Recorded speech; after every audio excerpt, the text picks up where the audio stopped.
Lumagda sa isang kasunduan ng TESDA na makatutulong upang mas mahasa ang kakayahan ng ating mga kababayan at mapalawak pa ang kanilang oportunidad sa loob at labas ng bansa.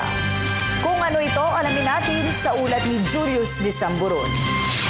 Hindi na ngayon magiging hadlang pa ang kapansanan para hindi makapagtrabaho ng maayos ang mga persons with disabilities. Ito ang siyang sinabi ni TESDA Director General Secretary Joel Villanueva kasabay ng kanilang paglagda ng isang Memorandum of Agreement sa pagitan ng TESDA at ng 4 nitong partner industries. Saad ng TESDA, malaki ang maitutulong nito para sa mga PWDs. We are looking at giving training programs. Iba't iba po yung mga courses na napili nila, bagayan ng carpentry, ng welding, plumbing at iba pa ho, no? We are allotting at least some 3 million worth of scholarship programs depending po doon sa kanilang mga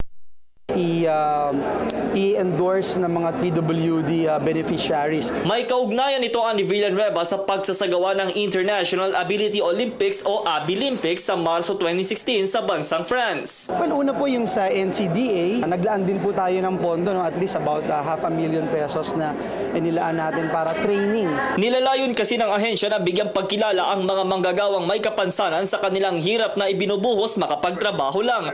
Kinukondena naman ni National Council on Disability Affairs Executive Director Carmen Subiaga ang mga pangungutya at pagdidiscriminate sa mga PWDs. Persons with disabilities often face discrimination, but we have to change the way society looks at them because like other citizens, they are also entitled to be treated equally. Sa nalalabing 10 buwan sa pwesto, inatasan ni Pangulong Aquino ang TESDA na mas palawakin at paigtingin pa ang pagkakaloob ng dekalidad na textbook courses at agad na trabaho sa mga kababayan nating Pilipino. Sabi po ni Pangulong Aquino, hindi na po ito last 2 minutes of the ball game.